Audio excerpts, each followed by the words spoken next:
Greetings, wonderful people. Thank you for being with us again today. Yes, yes, yes. And it's so good to be here. Bless you. All that good stuff. Yes, yes. And why not? We must keep blessing. We must keep blessing. Let's keep the blessing going. Okay. But anyway, today we want to come back for our regular Wednesday service. Yes. We're going to talk again more about friendship with the enemies. We're not just talking about, well, jumping on church people. Actually, we should, but that's okay too. We're not going to do that today. Not much. Nah, a little bit. Anyway, your enemies, those who come against you.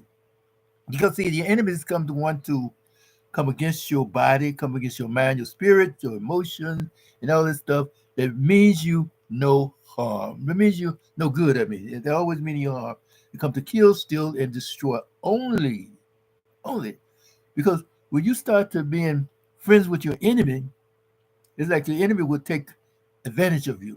The enemy will put you in a place where you'll be barking at the moon like a dog chasing his tail, going nowhere, around and around in a circle, going into the rabbit hole, deeper and deeper and deeper into the disparity and all that stuff.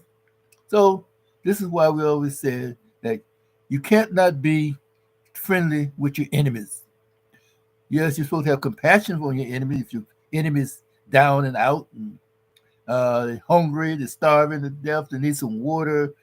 Yeah, it's like pouring coal over their head because now if their conscience is involved. When their conscience is involved, then it's like, I'm trying to kill this person and they trying to save my life. Yes, they are. And that's why we are supposed to, by all means, show compassion for everyone. That's why sometimes, well, people come in your life for a minute, an hour, no, a day, but then that's it. Well, we're talking about those projects. We're not talking about people coming into your life as a soul, as a person that means something, that has a value of life. See, and that's why we get it wrong sometimes.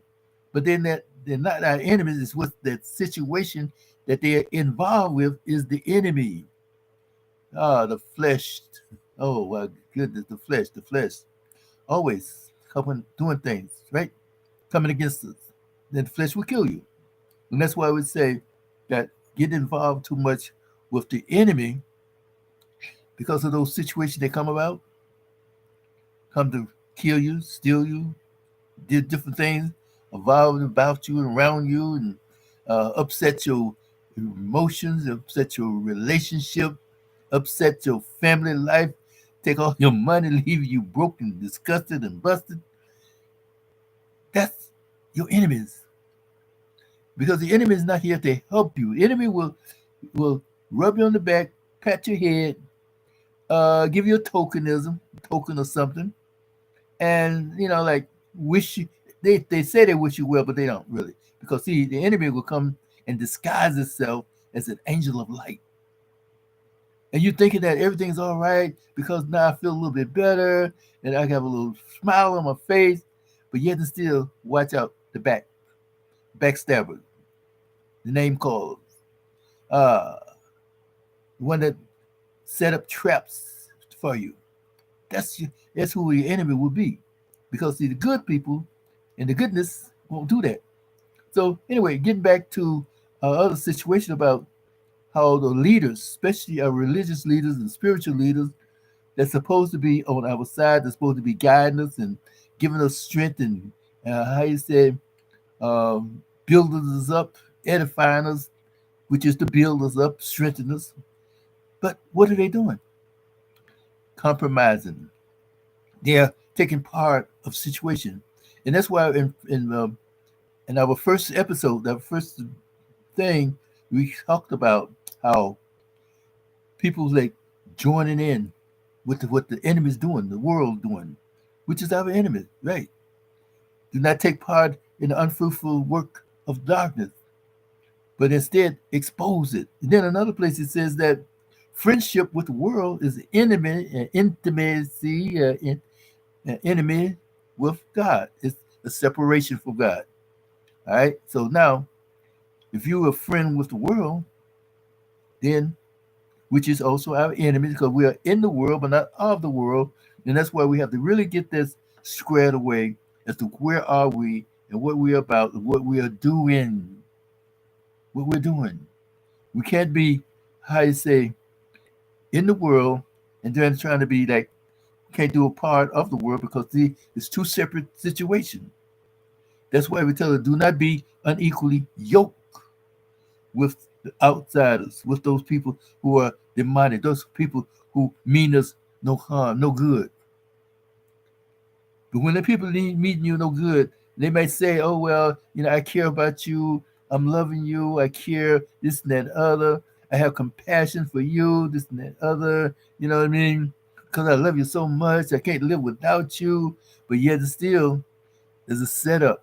A setup is involved, and all of these things that come about, the traps, the imprisonments of your heart, the imprisonment of your emotion, the imprisonment of your desires come about now.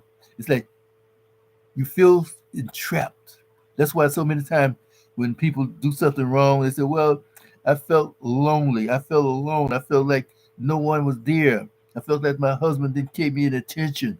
So I needed attention. But that's another thing that the enemy does. Send you that spirit of loneliness. Send you that spirit that you have no ambition, no desire. You have desires, but your desires are made only in needing attention, needing excitement, needing to be with someone. And then when you're with someone, it's like you could be with your husband. But how are you going to be with your husband if you're not communicating? But you're friends with the enemy. He's friends with the enemy because he's not paying you any attention. He has ego system, has rhetoric, self-centered, um, doing things that he's not supposed to be doing. In other words, he compromising the word, compromising his own situation, prideful, everything, narcissistic behaviors even, and then it's always tired. Well, that's another trick of the enemy. But the enemy wants you to be friends with them because now the enemy said, "Come on, relax, take your shoes off. It's cool. Sit down, watch this game. Listen to a game. Go get your cold beer." That's what your enemy does. He'll treat you. He'll teach you and treat you. But then the enemy is also over there with your wife, you know, putting that spirit in her mind and her heart that you need some attention. You need to go outside, get you some attention. You need someone to compliment you. You need someone to show you appreciation. All that stuff. You know what I mean? You need sincerity and all that good. You know what I mean? Because this person, your husband is insincere, he's insecure, and then he's not emotionally connected to you. So what you gonna do? Now I know you're hurting. And see, the enemy is telling you all of that stuff. And that's why when we're talking about in friendship with the enemy, it leads to disaster. Really big time disaster. So that's why we have to be very, very careful of who we are associated with.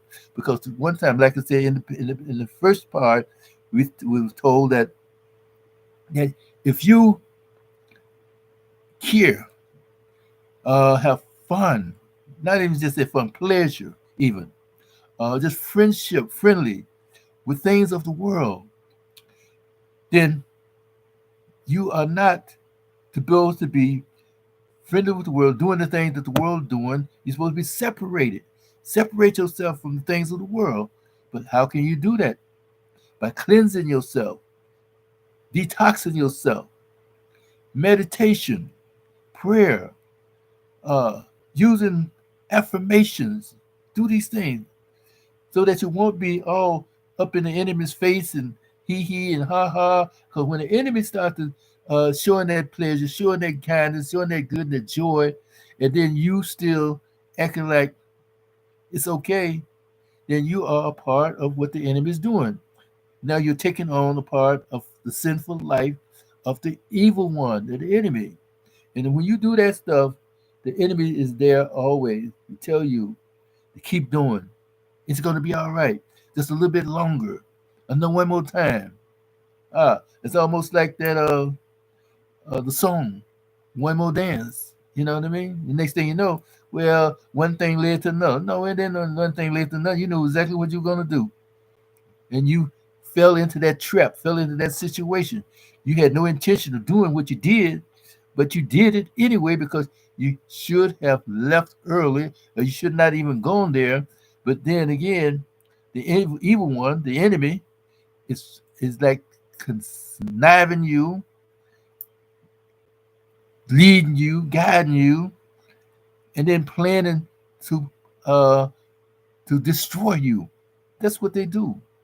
So when you keep doing these things, knowing all the time that there's consequences involved with doing these things against the will, against the goodness that you're supposed to be about. So therefore, we have to really check ourselves, test the spirit in all things, resist evil, resist the enemy, because the enemy is going to be fun. He's going to be good. As they say, pleasure, pleasure, pleasure, and more pleasure, and keep doing the pleasurable things. You know what I mean? If we can't get enough pleasure, can't get enough satisfaction, and the action going boom, boom, boom, boom, boom. You know. So anyway, so now we come to life and the situation in life. What we do. So that's why we have to watch ourselves, watch our surroundings, watch who we involved with, and then say no, but not only say no, but to resist that situation, resist being friends and enemy of how you say uh, too friendly with the situation, and that's what we do sometimes. Oh well, you just how you call it, trying to be all high and mighty, you holier than thou and all that stuff, and then we compromise. And when we compromise, we're being friendly with the enemy because that's what the enemy wants us to do. We don't want to be talked about. We don't want to be out there all left field with everybody that come against us. Because even now, we were surprised sometimes when we run across the situation where it says that people hate those who do good. They talk about them, they do wrong to them, and everything. And this is what happens so many times. Even the place where it said that your mother and father will betray you. Your brothers and sisters will betray you. Your friends will betray you. That means give you up. When you betrayed, it's like somebody selling you out to the enemy. And what they have to do to the enemy when they get caught, they put up against the firing squad. They go into execution mode. So therefore, that's why he even the goodness says that in the end days we will be handed over and be martyred, be hurt, all this stuff. But don't worry about it. Rejoice in tribulation. And that's why we see sometimes we must rejoice. We must have the joy inside of it, knowing that, ah, I got this. Hey, I got this because I have somebody with me. And that's someone that knows what I need. That's someone who's able to take care of my needs because he said, cast all your cares upon me because I care for you. Somebody that really cares. But when we don't care, when we don't have that situation in the hand and in control, then things start to slip and things start to easing away from us. Because one thing about it, too many times we start things, we have friends that are not really friends, friends that says that, okay, I'll go along with what you're doing. Of course, I have affection and I have a need for you and I have compassion for you, this and that and the other. But yet and still, the mindset is already trying to set you up for destruction. And we don't see this until the last minute sometimes because we don't know how to ward off those situations. We don't see the red flags. We don't see the trouble down the road. We don't see over the mountain. We don't see the falling rock that's coming about. But we continue to speed. We continue to do things because it's pleasurable. It feels good. You know what I mean? And sometimes when we start to feeling good, then hey, what's what happened? The rug is pulled out from under our feet. That is why sometimes we come to warn, we come to tell you about it. We come to say, don't be a part of what the world is doing. because the world is headed for destruction. And we see this each and every day. How before there used to be power in the community, power in those who said, I stand for goodness, I stand for the righteous, I stand for the value. Huh? Where are they? Where are they? Either in a nursing home or in a hospital or out there on Boot Hill, or either sitting back lying to each other or just saying that, sitting back, or either their mind has been gone. Like they don't remember different things. Because this is another attack that the enemy is doing. Another attack on people. Because when the evil one was kicked out of heaven, he started making war against the people of God. And that war is also in the mental stage of a person's mind. So therefore, not only did he start way back then, he's continuing. He's still producing people that are being zombioid, people that don't, have no sense of value. Like they'll ask you 1,000 times, "Who are you? What's your name? Where are you from? This and that and other." You know what I mean? Because the mind is gone. Because now, because of medication, because we didn't take care of ourselves, and this is another thing that the enemy will do. Because now he wants to be a friend. He would teach you how to, uh, how you said, poison your system. He would teach you how to contaminate your body, your mind, and spirit. And then we also know, we already know that, how you say, cleanse yourself from all defilement of body and spirit. Your body's been defiled, left, right, into, oh, well, my body's the temple of the Holy Spirit, and I ain't going to be defiled. But yet, and still, at the same token, at the same moment, you are defiling your body because you gave yourself up to a situation of a spiritual act, of a physical act. And now you're coming down with the situation, your mind is messed up, your body is messed up, your emotions are messed up, and then here come diseases and all this stuff into your body because now you became friends with the enemy. You start to doing those things that are friendly, that are spirit, that are how you said good to you, feeling good to you, feeling nice to you. But say sometimes you have to fight against that good feeling, and then your partner, one that you say you love, one that when you first got involved with each other, the evil one was friends with that person, especially if you're a woman, and then your friend, your husband now, he's acting like a rabbit 4 and 5 times a day, all night long, and then the next thing you know, by the time he gets to be about 28, 30 years old, he's worn out.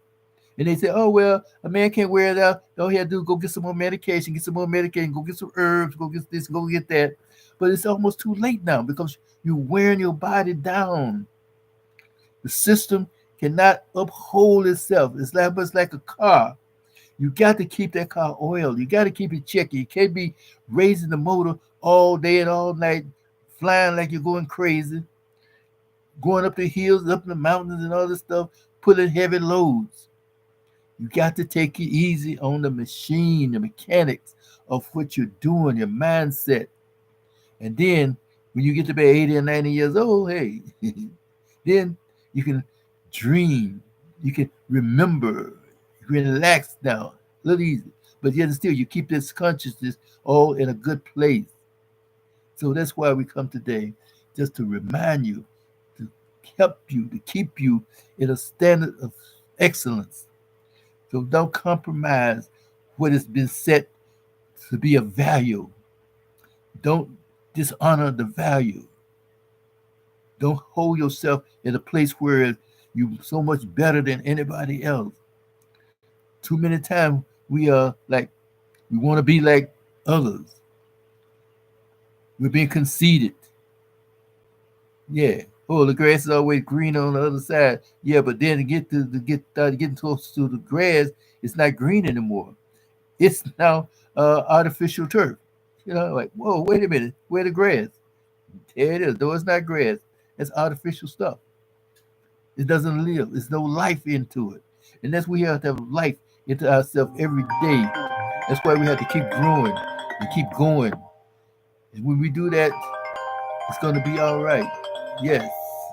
So anyway, uh, hey, what's up? Guess what? When I when I get off the air, go to YouTube and finish watching my program. All right. All right. Thank you. Anyway, so that's how it goes. You know what I mean? So we have to really continue to live our life the best we can each and every day. Think about what we're doing. In that one situation where when we see things that's going bad, the trauma, all of the stuff in the past that hurt us, the things that really try to take us out, and now we're hurting because of the disappointment, the frustration, the aggravation, and now we maybe look confused, okay, big time confused, and then we vent a little bit, right? And then we say, well, stop venting and then just seek wisdom from God. But I'm telling you, when you're really hurting, I mean, hurting like sometimes we do hurt, you feel like, who can I talk to? Who can I go to? And like say, with all of the message going on, all the lies been told, the rhetoric and the confusion, and everything, seems like Jesus is the last person you look for, unless you really have a connection with him. And if you had a connection with him, then you wouldn't be going through all them changes. He was like, "Hey, rejoice." It's like one day I was checking my mail, right, and somebody wrote me a little note, all right, and I went to open it up and said that F word. Whoa! I laughed. Like, yeah, okay, you know what I mean? Not to agree with it, but now I said, like, rejoice in tribulation. I'm laughing about it because I know now the enemy is like upset with what I'm doing. That's a confirmation to me. That's how we have to look at it. When we go through these trials and tribulations, you said, uh, count it all joy, but then say, rejoice in your tribulation. Rejoice.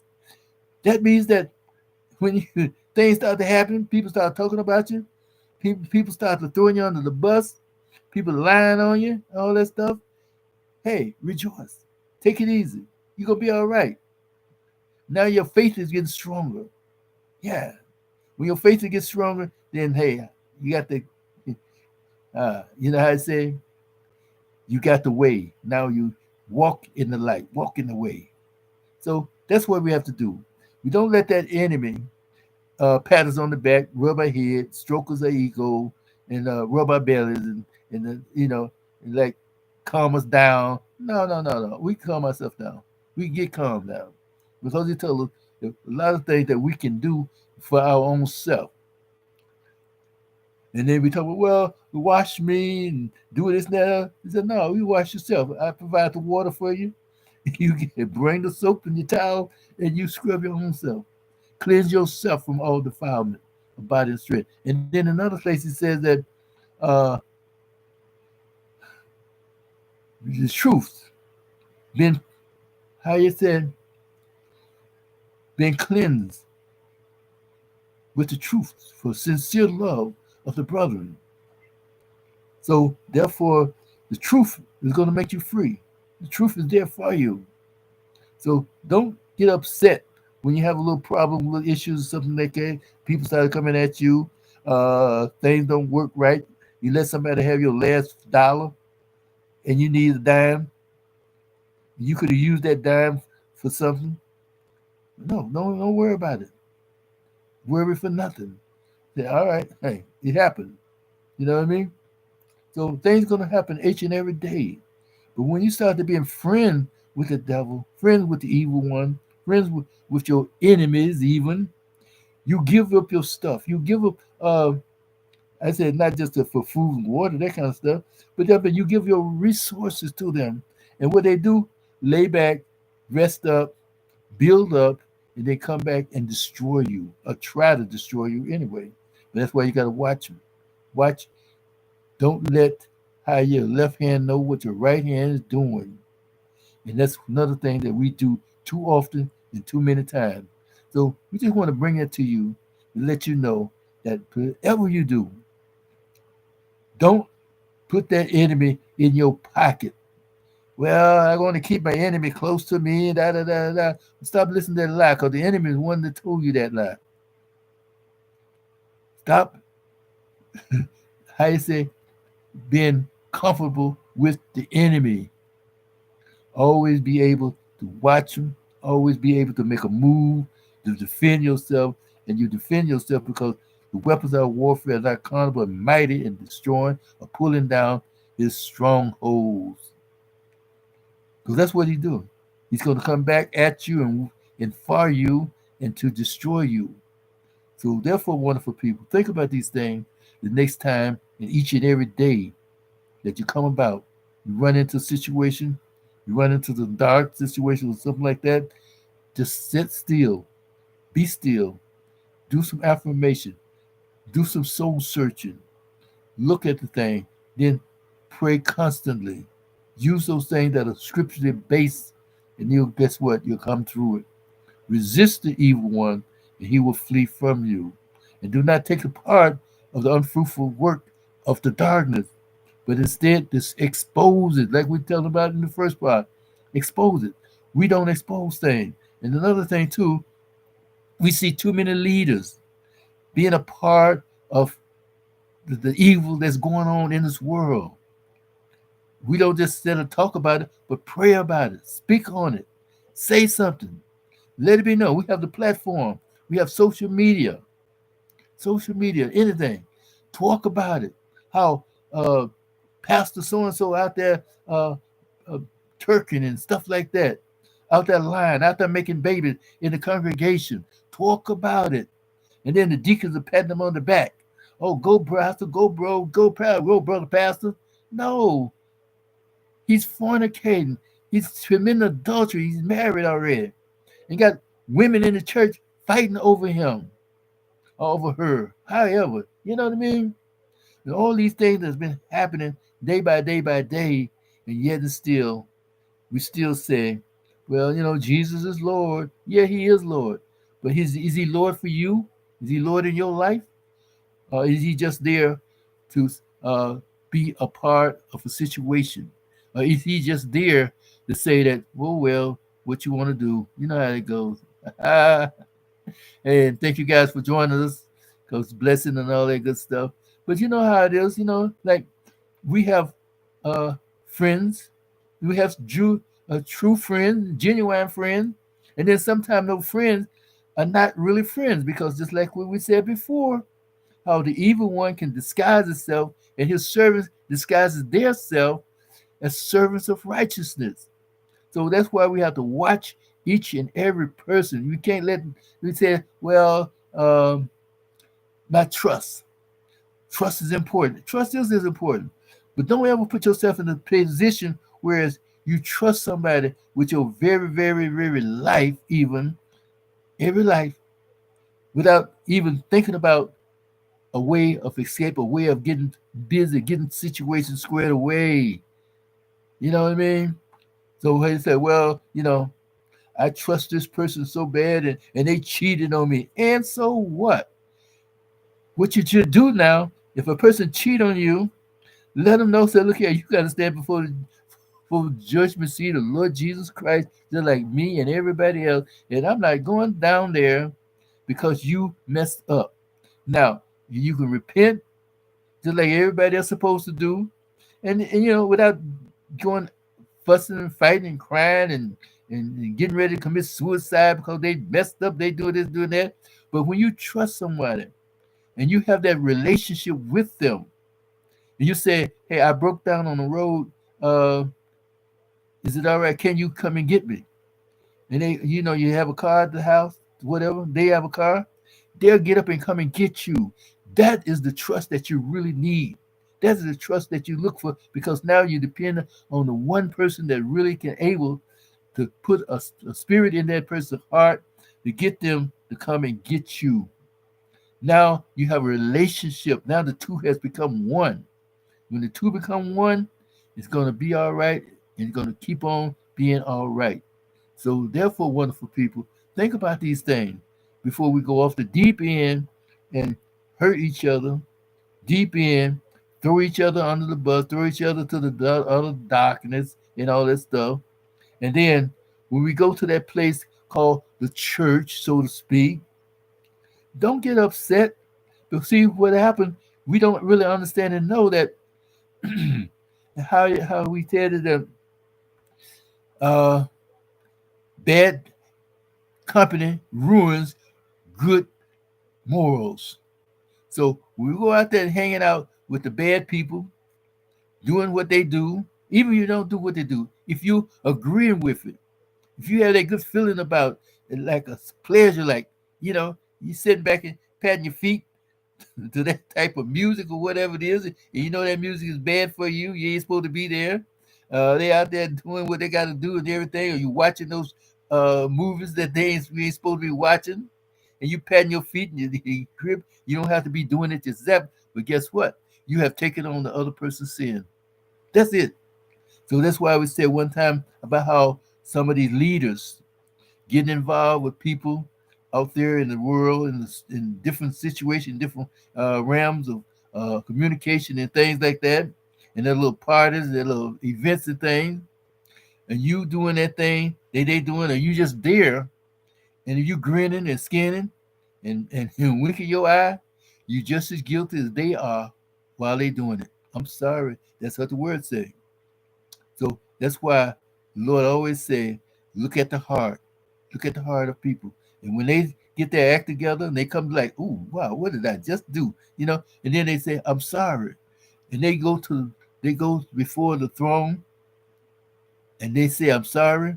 Guess what? God will answer it. He will be there for you. Yes. All right. So anyway, we just want to bring it to you to just to let you know that we are here for you, and that each and every day we think about these things. Don't be taken away as a how you call it. Don't be taken away as a prisoner or a person being entrapped. So with that in mind, wonderful people, uh, check out our website, peopleinluv.com, peopleinlove.com, and then check out our download. Ah, yes, the download that we have, on the PDF format, 40 plus pages. That is right. Desire to excel, overcoming uh, depression, overcome uh, chaos and confusion, overcome addictions. And we have so many addictions where, oh, well, I'm not addicted and I don't do crack, I don't do this, but you're addicted to so many things that's going to hurt you or kill you. You could be addicted to just doing things that's not right. You don't eat right, you don't take care of your body right, you ain't handling your mind right. You are addicted to watching porn all day, all night, or either just doing nothing all day. Don't you know that doing nothing is just as bad as out there doing bad things because you're not occupying your mind for anything positive? That is a wrong thing to do. So that's why we got to think about these things. That's why we take care of ourselves, take care of our mind, take care of our body, detox, detox, detox, and cleansing. Yes.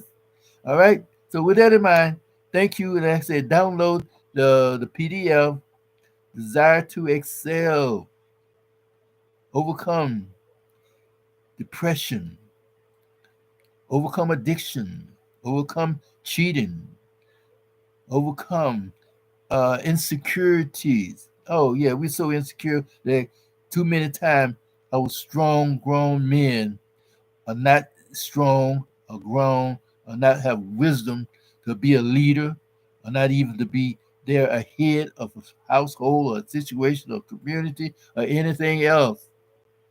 They're out there killing themselves and doing bad things. Yeah. Well, herbs is just as good. Like God made herbs. That's what it's supposed to be. But then by the time you get 40 years old, you can't function. You can't do anything. You have all these different types of elements. The blood starts clocking on you, and then you have a heart attack, brain Israel, all this stuff. You know what I mean? So guys, take care of yourself. Really, for real. All right. Think about these things.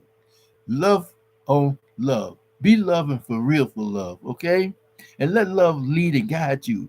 Oh, well, in a relationship, we need more than just love. But if you have love and you know what love is all about, you know how to love, how to utilize love, because love is truth with action. If you're going to, you say, well, I can talk all day long about love, but if you ain't walking in it and stepping in it and then leading and guiding, then your love ain't hitting on nothing. That's it. So think about these things, and then we'll come to that conclusion that God is good. He's good all the time, and He's there for you, and He'll be there with you, and He'll protect and cover you. And just because you're going through some stuff, you know what I mean? There's a purpose and a reason, because He ain't gonna let you, how He said, suffer in an unnecessary way. He said, nothing by any means shall harm you. HARM. Think about it. People gonna try to upset you, and that's where the enemy come. You come friends with your enemy. When you come friends with your enemy, you're separating yourself from God. Well, God loves everybody. That's a lie. He doesn't. Check the word. If you don't have no sense of being there for Him and with Him and in His kingdom and seeking for His kingdom and His will be done, then He got nothing to do with you. But His mercy endureth forever, and His grace is sufficient. And sometimes His grace will override the evil that you've done, because now you have a conscience in your heart. It's got to be from your heart. You got to have a little bit of speck of dust in your heart that says, "I'm sorry. I didn't mean to be doing this mess, and I need to go change." Then He will take and build you and strengthen you, and that you will become better than, yes, that one person that says, "I'm sorry." And the whole heavenly host rejoice. Amen to that. Okay, guys, thanks for being with us. Appreciate you coming. Spread the word and everything. And we shall see you soon and very soon. Peace and grace and love for always. And guess what? I love you. Bye now.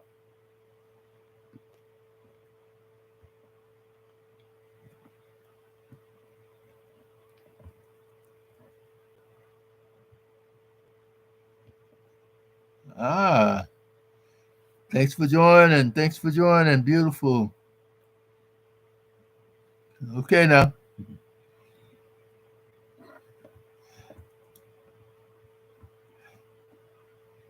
Yes, I got to make some phone calls. I got you. In fact, I'll get ready to get on the phone right now. Peace, grace, and love. Bye. Take care.